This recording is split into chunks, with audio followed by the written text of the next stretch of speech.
और मनोरंजन का अड्डा मीडिया पार्क 24 घंटे ब्रॉडकास्ट में आपका स्वागत है। आज हम पहुंचे हैं विकास नगर और जन संघर्ष मोर्चा के अध्यक्ष हैं रघुनाथ नेगी जी। आज हम उनसे जानते हैं कि उत्तराखंड के 25 साल कैसे रहे। हमने रजत जयंती अभी मनाया है, तो 25 साल में हमने क्या खोया है और क्या पाया है। नेगी, बहुत बहुत धन्यवाद सबसे पहले आपका। दरअसल जहाँ तक अगर हम बात करें रजत जयंती की, उत्तराखंड राज्य गठन को, मैं समझता हूँ ये हमारे लिए बहुत बड़े दुर्भाग्य की बात है, पूरे प्रदेश के लिए दुर्भाग्य की बात है। इस राज्य जो है सिर्फ और सिर्फ जो चाटुकार हैं, जालसाज हैं, माफिया हैं, उनके लिए तो बहुत मुफीद हुआ है, लेकिन जो जन सरोकार से जुड़े हुए तमाम जो मुद्दों की अगर हम बात करें तो दूर दूर तक कहीं दिखते नहीं। तो एक तरह से जितने भी आंदोलनकारी ताकतें हैं राज्य गठन में जिन्होंने पूरी भूमिका निभाई, आम आदमी जो आज इतना परेशान है वो सोचता है कि राज्य क्यों बना, इसको तो फिर दोबारा उसी में यूपी में ही मिलाया जाए। बल्कि जन संघर्ष मोर्चा की हमारी मुहिम भी चली है कि इसको केंद्र शासित प्रदेश बनाया जाए, तभी जाकर कुछ भला हो सकता है। नहीं तो बहुत बुरा हाल है, कोई भी सरकार रही हो, क्योंकि अफसरशाही इतनी ज़्यादा हावी है और नेता उनके आगे बढ़ने वाले। उसके पीछे जो सबसे बड़ा कारण क्या है, जो जमीनी नेता हैं वो आज विलुप्त हो चुके हैं। जमीनी नेताओं का तो जनता चाहती नहीं है, इसलिए सारी दिक्कतें आ रही। लेकिन 25 साल 11 से अधिक मुख्यमंत्री, विकास कितना? विकास की बात हम करें तो विकास कुछ नहीं है, ये तो एक जनरल चीज़ है। कोई भी मुख्यमंत्री हो, कोई भी हो, थोड़ा बहुत विकास में समझता हूँ किसी का विजन रहा, थोड़ा बहुत उन्होंने किया है, लेकिन जो चीज़ होनी चाहिए, अगर हम एक उदाहरण लें कि कोई चेयरमैन बन जाए नगर पालिका में या प्रधान बने, वो जो पैसा आना तो आएगा ही, वो तो चाहे कोई भी हो, ए बने, बी बने, सी बने, लेकिन जो चीज़ एक नीतिगत फैसले होनी चाहिए थी, तमाम जो जन सरोकार की जो मैं बात कर रहा हूँ, उन मुद्दों को कहीं भी दूर दूर तक भी सरकार नहीं देखती। और उसका सबसे बड़ा कारण जनता भी है, क्योंकि जनता जो आज छोटे मोटे लालच के चक्कर में अपना जनप्रतिनिधि जो चुनती है, जो कर्मठ लोग हैं आज हाथ से इसलिए तो भाग रहे हैं, इनके पास धन बल की कमी है, पूंजी नहीं है, और जनता को पौने 5 साल तो कर्मठ नेता चाहिए, जुझारू चाहिए, ईमानदार चाहिए। लेकिन जो चुनाव का दौर होता है 2-3 महीने का, उसमें उनको दुधारू नेता चाहिए होता है। तो बताइए फिर जनता तो अपना ही नुकसान करती है। आज आप कहीं भी चलिए, तहसील में एक गरीब आदमी है, अब तमाम जैसे और भी दल है, वो इस बात को कहते हैं कि राजधानी वहाँ बनाओ। अरे क्या बनाओ, खाक बनाओ, राजधानी वहाँ बनाओ, यहाँ जो राज्य बनाया वो ही नहीं संभला, आपने उसको लावर ही छोड़ दिया। और आज उसका नतीजा ये हुआ कि आज जो सारी सरकारी नौकरी की बात करें, अगर मैं 50-60% नौकरी की बात करूँ, सारे के सारे फर्जीवाड़े के माध्यम से अभी हमारे उत्तराखंड के आंदोलनकारियों ने एक सपना देखा था कि उत्तराखंड राज्य होगा, पहाड़ का नेता होगा, पहाड़ का मुख्यमंत्री होगा और पहाड़ के दर्द को समझ पाएगा, यहाँ के लोगों का विकास होगा। तो क्या आपको लगता है कि पहाड़ का जो विकास हुआ है या आंदोलनकारियों के सपनों का क्या हुआ, जिन्होंने कहा था कि गढ़वाल और कुमाऊं के बीच में हम गैरसैंण राजधानी बनाएंगे, लेकिन हर बार चुनाव के समय ये मुद्दा उछल जाता है और उसके बाद फिर जो है ये गायब हो जाता है। क्या करेंगे सर, राजधानी की बात करूँ, देहरादून राजधानी नहीं, बताइए क्या हुआ। जो आम आदमी है जिसके लिए राज्य बना था, जिन मुद्दों को लेकर के राज्य बना, उनका क्या हो रहा है, वो तो आज वहीं पर हाशिए पर पड़े। और ये जो तमाम तरह की जो बातें चलती है, इस प्रदेश का अगर कोई भला हुआ तो सिर्फ और सिर्फ केंद्र शासित से होगा, क्योंकि जो अफसरशाही है और जो यहाँ के नेता है, अफसरशाही का कर बहुत बड़ा हो रखा है, नेता बहुत बोले। आज जिनकी वार्ड मेंबर प्रधान बनने की हैसियत नहीं, जो तमाम ये इस तरह के जहरीली शराब बेचने वाले, उल्टे सीधे काम करने, सट्टा शराब भिगवाने वाले लोग आज मंत्री बन रहे हैं, जिनकी हैसियत प्रधान बनने की नहीं, आज कैबिनेट मंत्री बन रहे, मुख्यमंत्री बन रहे। तो ऐसे में बताइए कैसे विकास होगा और कैसे अधिकारी का अंकुश होगा। नेगी जी, विकास तो बहुत हुआ है, हमारे लोगों का कहना है, हमने कई लोगों से वार्ता की है और मिले है उनका, लोगों का कहना है कि बहुत विकास हुआ है, लेकिन विकास हुआ है नेताओं का, विकास हुआ है शराब माफियाओं का, विकास हुआ है खनन माफियाओं का, विकास हुआ है भू माफियाओं का। तो क्या लगता है आपको कि लोगों का ये मानना सही? 100% सिर्फ और सिर्फ जो विकास की मैं जो बात कर रहा हूँ, इन्हीं लोगों का हुआ है जो 20-25 साल पहले, अगर मैं नेताओं की बात करूँ, मंत्रियों की बात करूँ, पूर्व मंत्रियों की बात करूँ, जो दर दर की ठोकरें खा रहे थे, जो दाने दाने को मोहताज थे, आज 1000 करोड़ 500 करोड़ की साम्राज्य स्थापित कर दिए हैं इन्होंने। बताइए कहाँ से आ रहा है इनके पास पैसा, इनकी कोई जांच करने वाला नहीं। सारे के सारे दिन भर इनका यही काम है कि अपने आर्थिक संसाधन कैसे मजबूत करें। जनता तड़प रही है, माताएं बहनें बिलख रही हैं, जैसे अस्पतालों की अगर बात करें, इलाज नहीं मिलता, परेशान है बहुत ज़्यादा। गंदगी का आलम है, तमाम चीज़ें, शिक्षा में वही हाल है। किसी भी क्षेत्र में आप देख लीजिए, कोई पूछने सुनने वाला नहीं। और यहाँ तक कि जो विधायक हैं हमारे, जब सदन में बताइए कोई पूछ रहा है कि यहाँ पे शेर कितने रह गए, यहाँ पे भालू कितने, अरे आप बेरोजगारों के लिए पूछे ना कि बेरोजगारों के लिए क्या आपने रोड मैप बनाया, क्या किसानों का कैसे भला। आज छोटा जो हमारा व्यापारी है, हैंड टू माउथ की स्थिति में, उसका इतना बुरा हाल है कि वो बढ़ा रहा है, लेकिन उसकी आवाज़ सरकार तक भी नहीं पहुँच रही है, ना जनता तक जा पा रही है। कई व्यापारी ऐसे हैं, मैं आपसे कहते भी मुझे बड़ा दुख भी होता है उनका, और उन पर तरस भी आता है। वो कहते हैं चाहे हम बर्बाद हो जाएं, लेकिन वोट तो हम भाजपा को देंगे। पता है कितने, अरे आप इस देश के बारे में सोचिए, अपने बारे में सोचिए, अपने परिवार के बारे में सोचिए, लेकिन लोगों का जो विवेक है, जो सोचने समझने की ताकत है, वो आज छीन हो चुकी है। ये देखिए जी, आपने बहुत बढ़िया बात की। ये एक नशे की तरीके से है कि धर्म का नशा जो लोगों के ऊपर चढ़ा है, ये बर्बादी का कारण बनता जा रहा है। लेकिन मैं ये देखता हूँ कि उत्तराखंड में 2000 जब राज्य गठन हुआ था, उस समय क्राइम का ग्राफ बहुत कम था, उस समय नशा बहुत कम हुआ करता था। आज की डेट में पूरे प्रदेश के अंदर ये उड़ता उत्तराखंड बन गया है नशे के मामले में, और बिना शासन प्रशासन के, बिना किसी नेता के हाथ के, किसी भी बॉर्डर से शराब या शराब के अलावा जो बाकी नशा का सामान है वो एंट्री होना नामुमकिन है। लेकिन आज जो है आप देखते हैं स्कूली छात्र हर जगह नशे के उसमें जो है पूरा युवा बर्बाद हो रहा है। खाली धर्म का नशा नहीं है, बाकी अन्य नशा भी करे। क्या कहते हैं आप? इसके लिए सबसे बड़ी जो दोषी है वो हमारी जनता है। पूछिए कैसे? जब चुनाव का समय आता है तो वो हमारे उन युवाओं को जो 18-20 साल की युवा है, उनको बरगला करके उनको हर तरह के नशे मुहैया कराते हैं, और उनके माँ बाप भी लाचार हैं।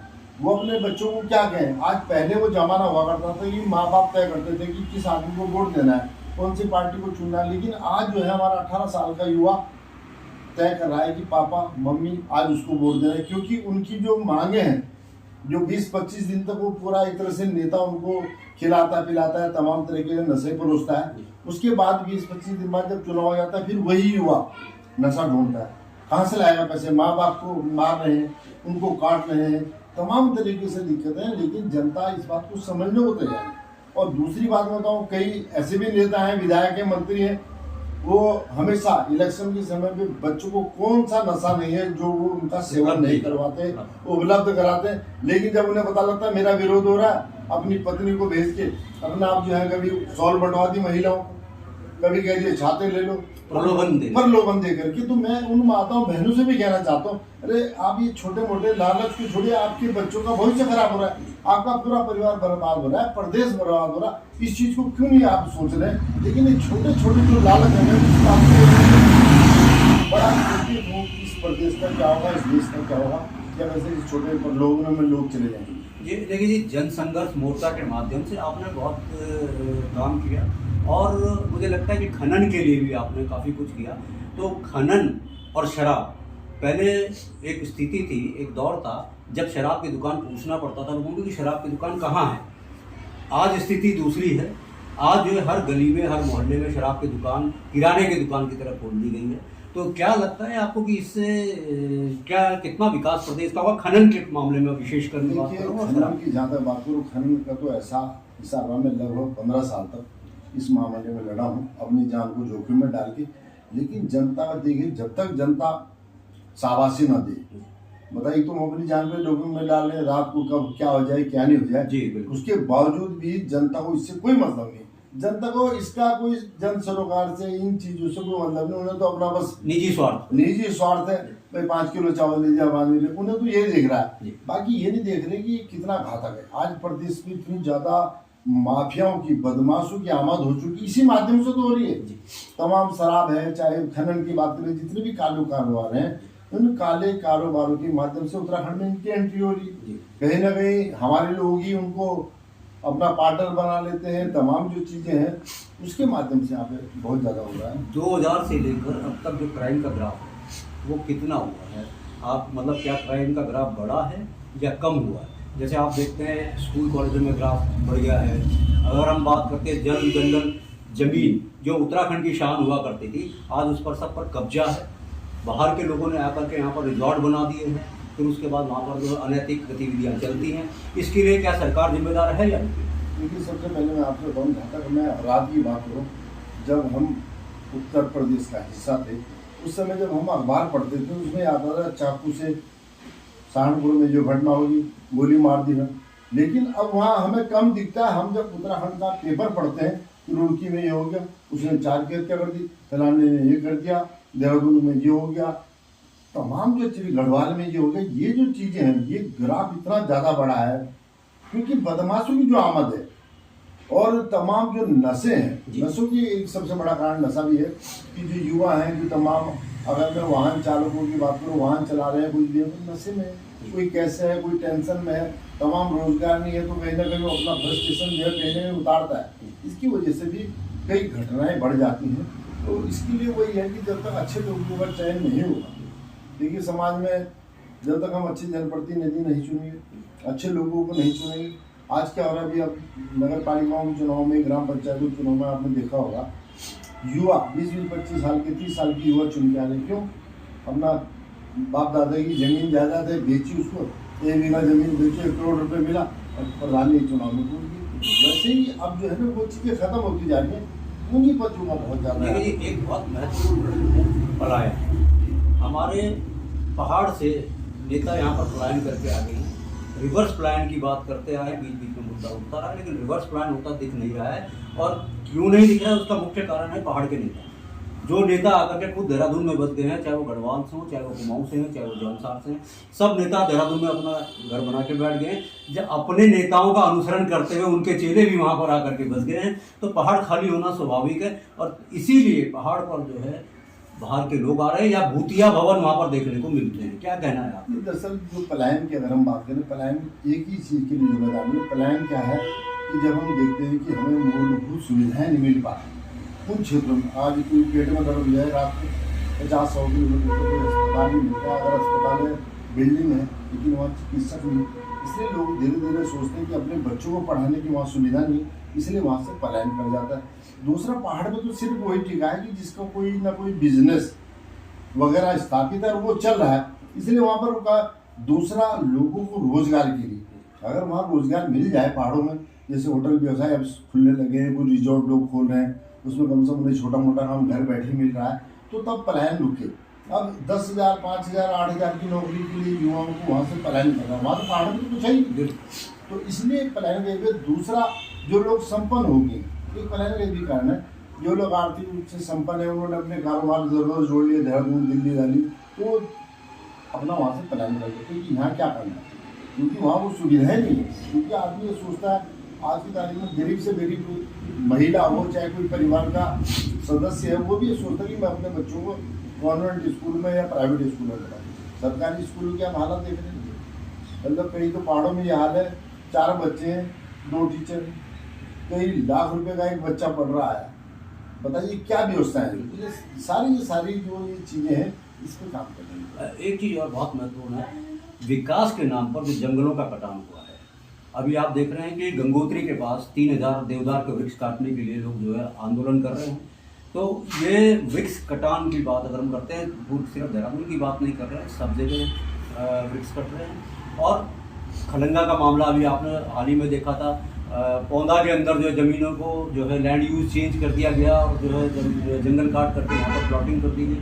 तो इस तरह की गतिविधियाँ हुई है, जिसके कारण पहली बार देहरादून में 50 सालों के बाद आपने बाढ़ की स्थिति देखी नदियों में। तो क्या लगता है आपको कि सरकार को, आप जानते हैं कि एनजीटी के परमिशन के बगैर आप एक ईंट नहीं लगा सकते, लेकिन वहाँ पर रिजॉर्ट बन रहे हैं, पेड़ कट रहे हैं, तो ये कितना दुर्भाग्यपूर्ण है और इससे क्या प्रभाव पड़ेगा पर्यावरण पर? दरअसल क्या है, जहाँ तक हम पेड़ कटाने की बात करें, इसमें 2-3 मामले हैं। सरकार ने पहले, हम इस बात को लेकर के हमेशा मुखर रहे कि सरकार को, जो हमारे किसान हैं, उनको पेड़ काटने की अनुमति उस तरह देनी चाहिए जैसे लोग फसल काटते हैं, कुछ प्रजाति को छोड़ करके। अभी कुछ दिन पिछले साल सरकार ने कुछ प्रजातियों को छोड़ करके परमिशन दिए, नहीं तो क्या था, पुलिस का, वन विभाग का, तमाम दलालों के माध्यम से उसकी निकासी में ये वो कई चीज़ों में दिक्कत आती थी, लेकिन उससे थोड़ी राहत मिली। और रही उसकी बात, जो बड़े बड़े विकास के नाम पर पेड़ कट रहे हैं, तो उसमें ये है, देखिए विकास भी बहुत जरूरी है, लेकिन ऐसी नीति बनी चाहिए जहाँ कम से कम, जहाँ पे 1000 पेड़ कटने हैं और हम ऐसी रास्ता अख्तियार कर लें, दूसरा रास्ता ढूंढ लें, वहाँ 100, 200, 300 में ही काम चल जाए, तो इसको भी बहुत जरूरी, इसमें भी काम करने की जरूरत है। नहीं तो होता यही है, कई बार आपने यहाँ देखा होगा, हम यहाँ देखते हैं विकास क्षेत्र में भी और जगह भी, अगर किसी ने पेड़ काट लिया, वो इतना का पेड़ नहीं जितना वो दलाली में चला जाता है। दूसरा एक सबसे बड़ा कारण क्या है, आपने यहाँ देखा होगा, इस उत्तराखंड के अंदर आम, लीची, तमाम जो प्रजाति के पेड़ हैं लोगों ने लगाने लगते हैं। पहले हर आदमी लगाता था, अब उसको पता है कि अगर मैंने लगा लिया कटेगा नहीं कभी, तो इसलिए सब लोगों ने उसको बंद कर दिया। पर्यावरण की हम कैसे रक्षा, आप उनको कोई सुविधा दीजिए, कोई ऐसा बनाइए थी जिससे कि इस पर काम हो, और विकास के नाम पे जो तमाम तरीके से पेड़ कट रहे हैं, लोग प्लॉटिंग के नाम पे काट रहे हैं, ये दुर्भाग्यपूर्ण है। हाँ, विकास के लिए तो चाहिए, लेकिन उसका वही है कि जो कम से कम नुकसान हो पेड़ों का, उस पर काम। ये मेरा अंतिम प्रश्न आपके लिए है कि आप, क्योंकि जन संघर्ष मोर्चा आपकी जैसे मोर्चा है, आप संस्था चला रहे हैं, विकास के मुद्दों पर आप हमेशा अग्रसर रहे हैं, प्रखर रहे हैं, और आपने लोगों की भावनाओं को उजागर करने का प्रयास किया है। जाम की समस्या की मैं बात करता हूँ, देहरादून शहर में जैसे एलिवेटेड रोड बनाने की बात कर रहे हैं, 6 रोड मसूरी के लिए जा रहे हैं, व्हाट नेक्स्ट? मसूरी जाने के बाद इतना सारा क्राउड पहले से ही ओवरलोडेड है मसूरी, और अगर वहाँ पर 6 रास्ते जाएंगे तो क्या उससे विकास होगा? और नदी के ऊपर जो एलिवेटेड रोड बनने की बात है वो कितना सक्सेसफुल आप मानते हैं? क्योंकि स्मार्ट सिटी को आपने देखा, आपने उन मुद्दों को उठाया भी, और आज स्मार्ट सिटी, मैं स्मार्ट सिटी की तरफ तो ही मानता हूँ उसको एलिवेटेड। तो क्या कहना है? देखिए, एलिवेटेड रोड वाली बात है कि जैसे आपने देखा होगा, नदियों के ऊपर से बन रहे हैं, जो बड़े बड़े खाले हैं, नदी हैं, उन पर बने, और वो कितना सक्सेस होगा ये तो अभी भविष्य के घर में छिपा हुआ है। लेकिन विकास की जहाँ तक हम बात करें, सड़कों के चौड़ीकरण की बात करें, वहाँ इतने ज़्यादा हो गए हैं, सड़कें तो वही हैं, थोड़ा बहुत विकास हुआ है कि भाई पहले 16 फीट की रोड थी, आज 24 की हो गई, लेकिन जो वाहनों की संख्या में क्या हुआ, हर घर में 2-2, 3-3 वाहन, चाहे स्कूटी की बात करें, मोटरसाइकिल, कारों की घर में 2-2 कारें भी। इस तरह देखिए ट्रैफिक पे इन कारों का, इन तमाम वाहनों का दबाव हो रहा है। इसके लिए सरकार को भी एक दीर्घकालिक नीति बनानी चाहिए, जिससे ज़्यादा से ज़्यादा, जैसे अभी बल्लभपुर से लेकर के अभी पौंटा हाईवे बना है, तो निश्चित तौर पे इसका लाभ मिलेगा, और लाभ मिल भी रहा है। अगर ये ना होती सड़क तो बहुत ज़्यादा दिक्कत आ जाएगी, क्योंकि जो प्रेमनगर का पुल है। मैं एक चीज़ और कहना चाहता हूँ, जैसे अब ये पौंटा साहब से आपका जो हाईवे बना है जी, प्रेमनगर में पहले ही घंटों का जाम लगता है, अब इसके बाद और जाम लगने की संभावना है, क्योंकि प्रेमनगर के आगे बल्लूपुर तक पहले से ही जाम की स्थिति बनी रहती है। तो वहाँ पर आप कैसे देखते हैं सर, क्योंकि इनको फिर मसूरी लेके जाना है जी, क्योंकि यहाँ का लोकल आदमी कम चलेगा उस हाईवे पर, जबकि जो बाहर से आने वाले लोग उसको ज़्यादा चलने वाले हैं, वो आकर के वहाँ पर फिर जाम और क्रिएट करेंगे। इसमें थोड़ा सा ये हुआ कि जैसे अभी हम सुन रहे थे, इस बार शायद उस पर काम भी चल रहा है, आशा रोडी के लिए, यहाँ से सैलापुर से थोड़ा सा आगे, लेकिन उन्होंने कट दिया है और उस पर भी काम चल रहा है। अगर वो ट्रैफिक पौंटा से आने वाले लोग हैं, और जो हिमाचल से, चंडीगढ़ से आने वाले लोग हैं, पंजाब से, कहीं दिल्ली जाना है, यहाँ से होते हुए आशा रोड, तो ये समझ लीजिए बाहर से बाहरी वो चले जाएंगे। ये जो प्रेशर है, लोड है जो ट्रैफिक वाला, अगर ये 2-3 जगह बढ़ जाता है तो निश्चित तौर पे, नहीं खाली यहाँ की बात नहीं करें, जैसे कि पौंटा से प्रेमनगर जी, दिल्ली वाली जो रोड है, अभी 3 घंटे में आप दिल्ली से लोगों को यहाँ पहुँचाएंगे, और मोड़ पे आके खत्म। लेकिन शहर तो पहले से ही क्राउडेड है, उसको आप फिर मसूरी लेके जाना है आपने, ये सारी रोड मसूरी जा रही है, तो उससे क्या लगता है आपको, क्या दिखता है? उसमें तो खैर और काम करने की जरूरत है, लेकिन मैं ये कहता हूँ कि जैसे शुरुआत हो रही है धीरे धीरे सड़कों की, सड़कें बन रही हैं इधर उधर से, देखिए जब लोड कम होगा कहीं ना कहीं उसका फर्क भी पड़ेगा। अब सपोज मुझे दिल्ली जाना, तो पहले मुझे क्या है कि पूरा देहरादून छानना पड़ता था, फिर मैं इधर से जाऊँगा। अब जो बाहर से बाहर आने वाला आदमी, वो तो उसका तो पता नहीं लग रहा, वो ट्रैफिक जो जाना था पूरा घंटाघर से होते हुए या दूसरी जगह से, वो तो बाहर से बाहर ही निकल रहा है। उससे भी काफ़ी मैं समझता हूँ सहूलियत होगी, और सिस्टमेटिकली धीरे धीरे, और अभी जैसे सड़कों मसूरी के लिए और भी ज़्यादा जरूरत है, धीरे धीरे आप पहाड़ों को भी इतना नहीं उनको छेड़छाड़ कर सकते, तो उसके लिए जैसे रोप वगैरह है, कई ऐसी बातें भी चल रही थी बीच में, उस पर भी काम, कई विकल्पों का अगर सरकार काम करे तो निश्चित तौर पर कहीं ना कहीं इसका।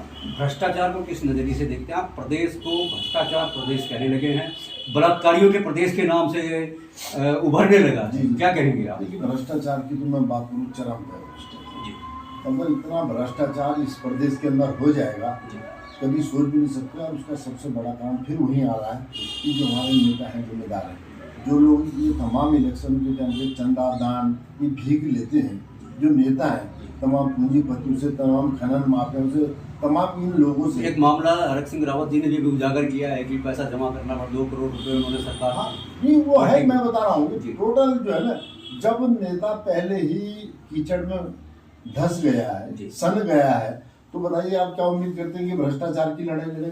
भ्रष्टाचार की लड़ाई तो वही लड़ेगा जो बिल्कुल पाक साफ है, जिसका दामन साफ है, नहीं तो अगले दिन ही लपेट देंगे। अब आपने देखा होगा जनसंघर्ष मोर्चा लगातार भ्रष्टाचार के मामले, चाहे मुख्यमंत्री हो, सरकार हो, चाहे गवर्नर हो, तमाम के खिलाफ जो है हम सड़कों से लेकर के पूरा लगातार लगे रहते हैं। वो इसीलिए लगे रहते हैं कि हमारे कोई दान चंदा 5 रुपए का भी वो नहीं है। अगर हमारे पे 10-11 रुपए चंदे का लग जाए दाग, तो अगले दिन ही हमको कर दें। इसलिए इसकी भ्रष्टाचार की लड़ाई लड़ने के लिए सबसे पहले खुद ईमानदार होना पड़ेगा। ये जो दान चंदा है एक तरह से रिश्वत है, मैं तो इसे रिश्वत मानता हूँ। अगर इलेक्शन में किसी ने 20 लाख रुपए दिया है किसी नेता को, तो आप क्या सोच रहे हैं? वो सारे लीगल काम उससे कराएगा और उसे करना पड़ेगा, उसकी मजबूरी।